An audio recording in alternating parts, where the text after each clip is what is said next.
नमस्कार, बहुत स्वागत है आप सभी का। आप देख रहे हैं न्यूज़ इंडिया और आपके साथ मैं हूं मनीषा शर्मा। 21 जून को नीट की परीक्षा होनी है, री एग्जाम होना है, लेकिन उससे पहले साफ सुथरी परीक्षा को लेकर पूरा जोर शोर लगाया जा रहा है, पूरे प्रयास किए जा रहे हैं। यहाँ तक कि एयरफोर्स की भी मदद ली जा रही है। लेकिन सवाल ये है कि ये कब तक चलेगा, कब तक परीक्षा में गड़बड़ियों को लेकर हमारी चिंताएं दूर होंगी। इन्हीं सवालों को लेकर लोकसभा के नेता प्रतिपक्ष राहुल गांधी ने कोटा पहुंचकर छात्रों से संवाद किया। उन्होंने शिक्षा व्यवस्था और करियर के सीमित विकल्पों पर भी चर्चा की। युवाओं को देश का भविष्य बताते हुए उनके करियर और शिक्षा प्रणाली को कटघरे में लाकर खड़ा किया।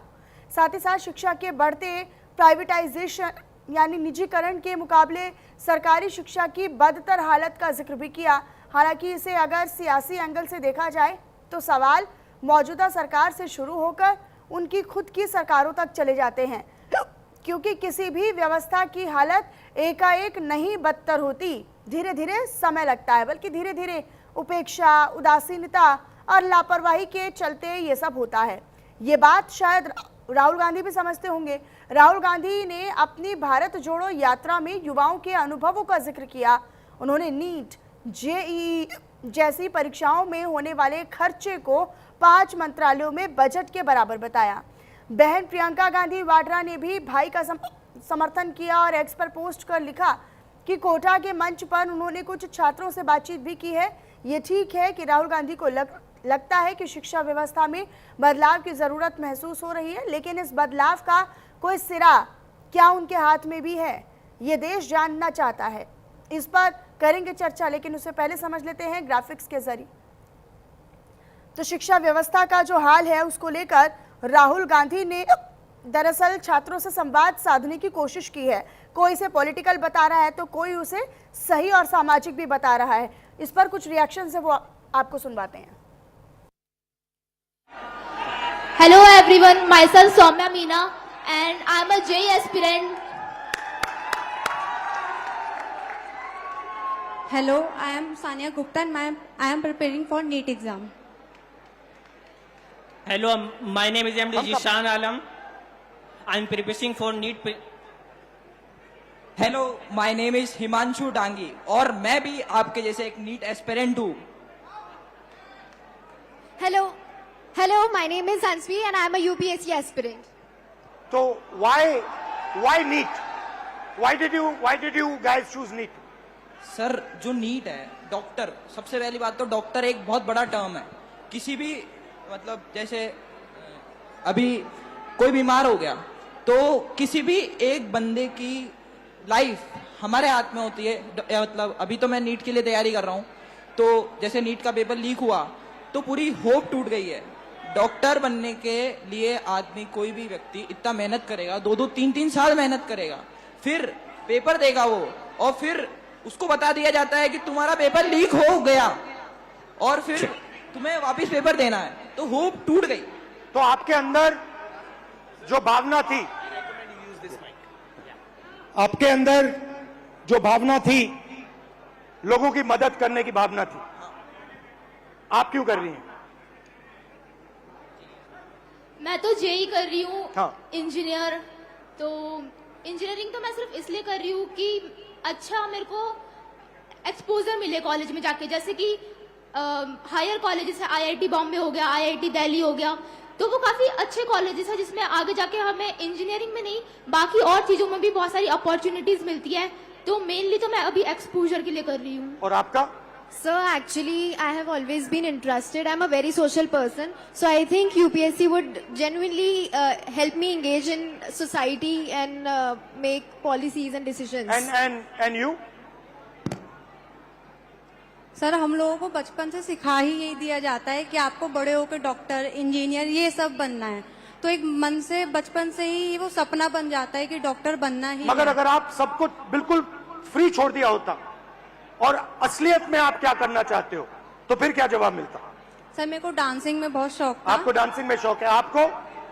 सर, हमको डॉक्टर ही बनना था। मेरे जो अंकल थे वो हार्ट अटैक से डेथ कर गए थे 2019 में, तो इसीलिए मैं मतलब अर्जेंट मतलब वो उन्हें नहीं मिला, तो इसी की वजह से वो डेथ कर गए। तो बस इसी के कारण मैं डॉक्टर बनना चाहता हूँ। और आप? अगर आपको पूरी फ्रीडम दिया गया तो क्या करोगे आप? सर, नीट ही करोगे, डॉक्टर ही बनोगे? सबसे पहली बात तो ये कि जैसे कि मैं कुछ पढ़ रहा था तो मुझे पता चला कि सिर्फ 5 चीजें, 5 प्रोफेशंस जो लोग बस देखे देखी फॉलो कर रहे हैं: डॉक्टर, लॉ, इंजीनियरिंग और मैं भूल गया थोड़ा सा, सॉरी सर। Relax relax. तो अब कोई लोग खुद से पीछे करते, मतलब ऑप्शंस नहीं है। सबसे पहली बात, मेन बात ये है। तो अगर आप नीट की तैयारी कर रहे हो, हाँ, अप्रोक्सीमेटली कितना पैसा लगता है beginning to end? Beginning to end, अगर आपको ऑफलाइन अच्छी कोचिंग में तैयारी करनी है, अगर आप 11 से आओ, मिनिमम 3 लाख रुपए तो कोचिंग फीस है 2 साल की। फिर उसके अलावा हॉस्टल फीस 10,000 रुपए मिनिमम मंथली, रूम मतलब जिसमें खाना वाना सब आ गया। फिर उसके बाद पर्सनल एक्सपेंसेस भी रहते हैं तो 2-3 हजार वो, तो मोटा मोटा आप मानिए 1,20,000 हॉस्टल की फीस हो गई, 1.5 लाख अपना 1 साल की कोचिंग की फीस हो गई, और 15-20 हजार एक्सपेंस भी हो जाते हैं बच्चों के, जैसे बाहर रहते हैं कभी कुछ खा लिया, तो आप मानिए 3-4। तो ये राहुल गांधी जो कि कोटा में सम्मेलन में पहुंचे थे, छात्रों से संवाद करने के जरिए उनसे पूछ रहे थे और उनकी दिक्कतों को जानने का प्रयास कर रहे थे। सवाल बहुत सारे हैं, इसके मायने भी बहुत सारे हैं। मेरे साथ 2 खास मेहमान जुड़ रहे हैं, आप सभी का तारुफ उनसे करवा देते हैं और फिर इस मुद्दे पर उन्हीं के साथ चर्चा भी करेंगे। डॉक्टर संध्या कुमारी जी शिक्षाविद हमारे साथ जुड़ गई हैं और आलोक पांडे जी राजनीतिक विश्लेषक हमारे साथ जुड़ गए। सबसे पहले मैं स्वागत करना चाहूँगी दोनों खास मेहमानों का, लेकिन शुरुआत में आलोक पांडे जी आपके साथ कर लेती हूँ। आलोक जी, ये राजनीतिक है क्या पूरा? ये एजेंडा है, प्रोपेगेंडा है, क्या है ये? राहुल गांधी कोटा पहुंचे हैं, एक सरकार में तो धांधलियां नहीं होती हैं। अब सवाल एक से शुरू होगा तो फिर ये लास्ट तक चला जाएगा, फिर बात करेंगे कि आपने तो गड़े मुर्दे उखाड़ दिए। नहीं मनीषा जी, जो सरकार इस देश में 78 सालों में 60 साल तक लगभग वही शासन करती है और फिर वो कह रही है कि वो चीजें बहुत गड़बड़ है। क्या राहुल गांधी को ये गड़बड़ी 2026 में पता चली? एजुकेशन व्यवस्था में प्राइवेटाइजेशन तो इन्हीं की सरकार, पीवी नरसिम्हा राव प्रधानमंत्री थे और मनमोहन सिंह वित्त मंत्री थे। जिन वित्त मंत्री का गुणगान करते कांग्रेस आज तक थकती नहीं है। प्राइवेटाइजेशन तो यही लेकर आए थे शिक्षा में, तो शिक्षा का प्राइवेटाइजेशन जिससे आज ये कह रहे हैं उसका एडवांस रूप भले आया हो, लेकिन आप देखिए शिक्षा का प्राइवेटाइजेशन तो इन्हीं की सरकारों ने किया। पूरे की पूरे गवर्नमेंट एजुकेशन व्यवस्था को, इनके एक मंत्री थे कपिल सिब्बल, उन्होंने पूरी एजुकेशन व्यवस्था को बर्बाद कर दिया। जो न्यू एजुकेशन पॉलिसी एनईपी लेकर के आए और उसमें बच्चा फेल ना हो, इसमें सबसे ज्यादा फोकस किया गया।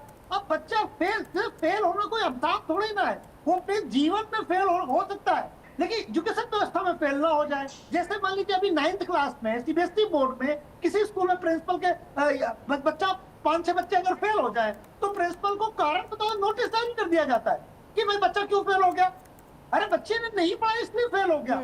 तो जो हमने अपने एजुकेशन सिस्टम से जो फिल्टर करना है वो निकाल के बाहर फेंक दिया कि बच्चा फेल ही नहीं हो सकता, और अगर फेल हुआ तो केवल टीचर की गलती है, प्रिंसिपल की गलती है, उसी की गलती है, बच्चे की कोई गलती है नहीं है। हर बच्चा ही बिल्कुल 100% सफिशिएंट ऐसा हो ही नहीं सकता, हर एक का ब्रेन अलग अलग होता है। तो हमने अपने एजुकेशन सिस्टम को इतना कमजोर कर दिया है, जितने लोग बीएससी करके आते हैं, बीकॉम करके आते हैं, उनका अगर फ्री एंड फेयर एग्जाम करा लिया जाए तो 90% लोग फेल हो जाएंगे आज की डेट में एजुकेशन व्यवस्था में। तो हमने डिग्रियों को इस तरह से बांटा है, हर बच्चे को लगता है वो तो बीटेक कर ही लेगा, वो बीटेक हो ही गया। कोई भी व्यक्ति आज जब चाहे तो बीटेक कर सकता है, उसको आता है नहीं आता क्या फर्क पड़ता है। तो हमने जो क्वालिटीफुल एजुकेशन सिस्टम गिरा दिया। अगर आप सर्वे करें तो हर कंपनी को कहती कि हमारे पास टैलेंटेड लोग की कमी है। जब इतने लोग पढ़े लिखे लोग हैं तो कंपनियां क्यों रोती रहती कि हमारे पास प्रतिभावान व्यक्ति नहीं है। हमने प्रतिभावान व्यक्ति पैदा ही करना बंद कर दिया। कांग्रेस ने जो एजुकेशन सिस्टम लेकर आई उसमें भी कपिल सिब्बल का बहुत बड़ा दोष है। उन्होंने भारत की शिक्षा प्रणाली को जिस तरह से बर्बाद किया। ठीक है, मैं आऊंगी सर आपके पास। डॉक्टर संध्या कुमारी जी का रुख कर लेती हूँ। डॉक्टर संध्या जी, अभी महंगाई को लेकर या हम अभी देख रहे हैं राहुल गांधी जो है वो टेलीग्राम पर लगे बैन को लेकर लगातार सवाल कर रहे हैं कि अब अगला नंबर क्या व्हाट्सएप का है। तो सवाल तो ये हमारा भी है, आपका भी है और अभिभावकों का, उन बच्चों का जिनका पूरा साल बर्बाद हो जाता है।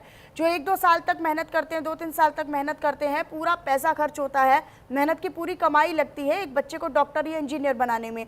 उन अभिभावकों का दर्द भी समझ में आता है। लेकिन सवाल इसीलिए भी लाजमी है कि क्या हम उन माफियाओं पर कार्रवाई होते हुए देख रहे हैं? क्या सरकार वाकई में जहां पर वार करना चाहिए वहां पर वार कर पा रही है? नहीं तो राहुल गांधी जैसे तमाम विपक्षी नेता जो है वो इसको बड़ा मुद्दा बनाएंगे। उनके लिए तो मुद्दा है कि जेनजी मुद्दा है, युवा मुद्दा है, भारत जोड़ो यात्रा उन्होंने की, वहां पर युवाओं से जुड़े। अब ये पेपर लीक का मामला आ गया तो कोटा में वो रैलियां कर रहे हैं, इस तरह के समिट्स कर रहे हैं। ये समिट्स पहले भी होते थे, हो जाया करते अगर ध्यान दिया गया होता। सबसे पहले हमें ये समझना पड़ेगा कि राहुल गांधी की पढ़ाई कहाँ हुई? विदेश में। सपा के नेताजी की जो अखिलेश यादव जी है उनकी पढ़ाई कहाँ हुई? विदेश में। और अनेकों अनेक नेताओं के बच्चे हैं जो विदेश में पढ़ते हैं। विदेश में एडमिशन मिल जाता है, आराम से मिल जाता है, केवल आपके पास पैसा होना चाहिए। वहाँ की जो पढ़ाई है वो बहुत ज़्यादा सिंपल है, मतलब कि वो बहुत ज़्यादा ब्रॉड नहीं है हमारी तरह। अब कोटा क्यों पैदा हुए या कोचिंग सेंटर्स क्यों पैदा हुए? क्योंकि हमारी जो स्कूली शिक्षा थी वहाँ कमियाँ रह गई। अब आप लेके आ रहे and you are feeling very proud. हम तो जी ऑस्ट्रेलिया की यूनिवर्सिटी लेके आ रहे हैं, हम यूके की यूनिवर्सिटी इंडिया में लेके आ रहे हैं। भाई क्यों? आपकी जो शिक्षा है बहुत अच्छी है, लेकिन आपने क्या किया? अपनी ही शिक्षा प्रणाली को आसान, ट्रांसपेरेंट, डे टू डे से रिलेट करते हुए उसमें आपने उसके ऊपर काम किया। आपने इनफैक्ट 2020 पॉलिसी भी मिक्सचर है, उसमें आपने वेस्टर्न ईस्टर्न सब ले लिया। अब बात आती है आंदोलन की, तो ये जो चीज़ें ये चली आ रही हैं, ये अभी नहीं 30-40 साल से ही चली आ रही हैं। कोई ध्यान नहीं देता, कोई तवज्जो नहीं देता। नेशनलाइज सिस्टम ऑफ पॉलिसी है नहीं। गांव के ग्रामीण की जो किताबें आप देख लीजिए उनमें कितना अंतर है, सीबीएसई में कितना अंतर है, बाकी बोर्ड्स में कितना अंतर है। तो ये आप किसी को ये नहीं कह सकते हो कि जी अब मान लीजिए आंदोलन हो रहा है। भाई आंदोलन करने की ज़रूरत ही नहीं है ना।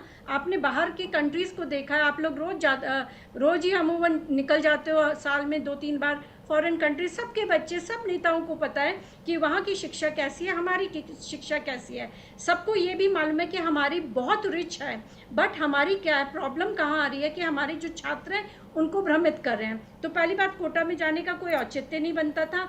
नहीं, लेकिन डॉक्टर संध्या कुमारी, क्योंकि एनटीए सरकार ने बनाया, सरकार आई तो एनटीए बन गया। अब एनटीए में कितने लूप होल्स हैं, 1 नहीं 2 नहीं, पता नहीं कितनी परीक्षाएं जो है, बड़े एग्जाम्स, बड़ी परीक्षाएं लीक हुई हैं। कभी पेपर लीक हो जाता है, कभी समय से पहले लोगों तक पेपर पहुंच जाता है, और यही सोशल मीडिया प्लेटफॉर्म्स के जरिए ये जो पेपर हैं, जो एग्जाम है वो पहुंचते हैं, ग्रुप्स में पहुंचते हैं, और माफिया इन पर पूरी तरीके से इन्वॉल्व हो जाते हैं। तो क्या, और धर्मेंद्र प्रधान ये कहते हैं कि हमारे एनटीए में बहुत अच्छे लोग बैठे हुए हैं, बहुत समझदार अधिकारी बैठे हुए हैं। तो क्या ये उन तमाम दावों पर एक बड़ा क्वेश्चन मार्क नहीं खड़ा करता कि आपकी सरकार, आपका लाया हुआ एनटीए, आपने ध्यान नहीं दिया, आप उस पर लापरवाही बरत रहे हैं। सरकार से जब जवाब मांगा जा रहा है तो अकाउंटेबिलिटी आप नहीं बता रहे हैं, आप जवाबदेही नहीं तय कर पा रहे हैं किसी की।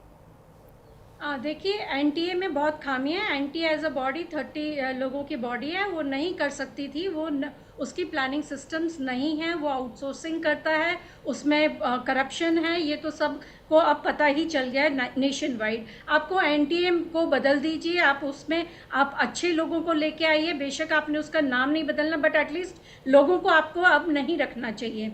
दूसरी बात, धर्मेंद्र प्रधान जी अगर ट्राई भी कर रहे हैं तो ऐसा नहीं होता। नेता का मतलब क्या होता है? देखिए, maybe education is not his specialisation. उन्होंने पेट्रोलियम में काम किया है, तो एजुकेशन में जिनका एक्सपर्टिज्म है उनको आना चाहिए। तो ये तमाम कमियां ये जनता क्यों भुगते, ये छात्र क्यों भुगते, जो उनके पेरेंट्स क्यों भुगते, जो इतना पैसा लगाते हैं, इतना मेहनत करते हैं, इतना दिन रात एक करके काम करते हैं, जो सपने देखते हैं, जो भविष्य देखते हैं, वो क्यों भुगते?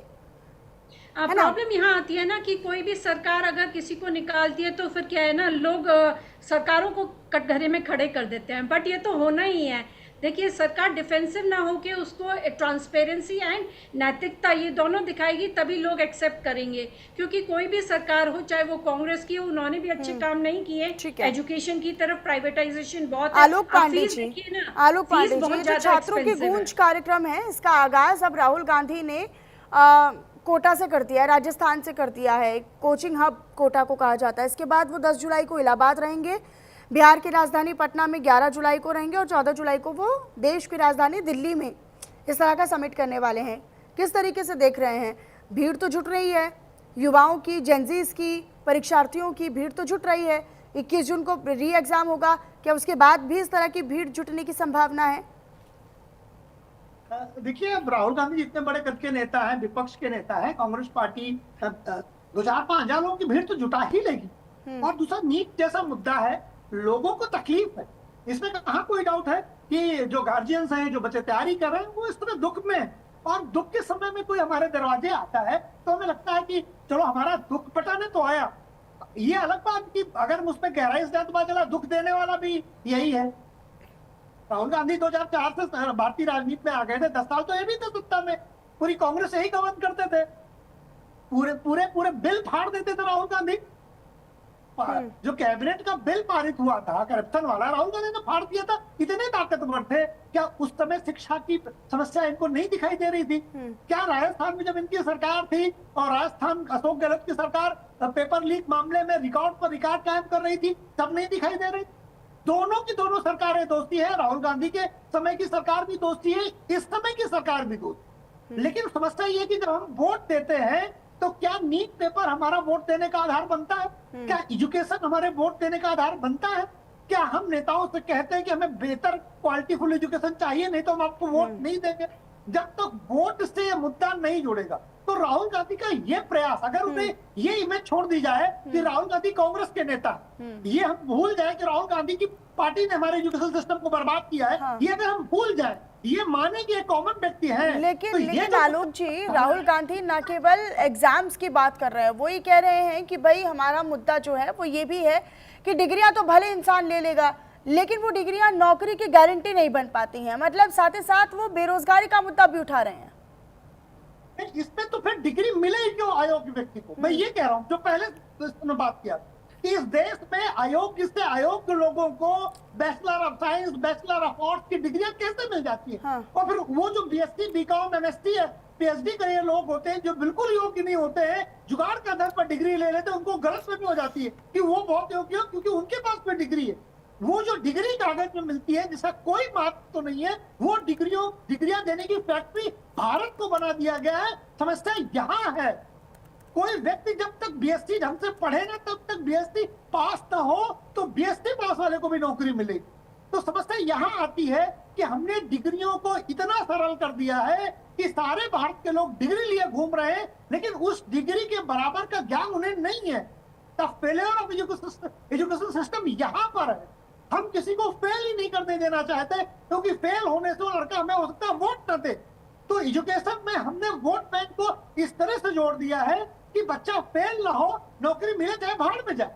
तो पूरे भारत के एजुकेशन सिस्टम को, जो बच्चों को कांग्रेस पार्टी हो या भारतीय जनता पार्टी, भ्रम में रखने की स्थिति पे खड़ा कर दिया है। एक इल्यूजन में है पूरा का पूरा जो हमारा बच्चा है, तो परेशान है। उसका डिग्री तो है, उसने डिग्री ले ली, अब अगर हमें नौकरी चाहिए, नौकरी है नहीं, तो डिग्री को रियल बेस बनाया जाए। डिग्री व्यक्ति वही पास करे जो सर मई महीने में बेरोजगारी दर सबसे ज्यादा दर्ज किया गया है सर, 11 महीनों में सबसे खराब हालत रही है और शहरों को फिर भी थोड़ी सी राहत मिल गई है। ग्रामीण इलाकों में बेरोजगारी दर बढ़ा है अप्रैल के कंपैरेटिवली अगर हम बात करते हैं तब।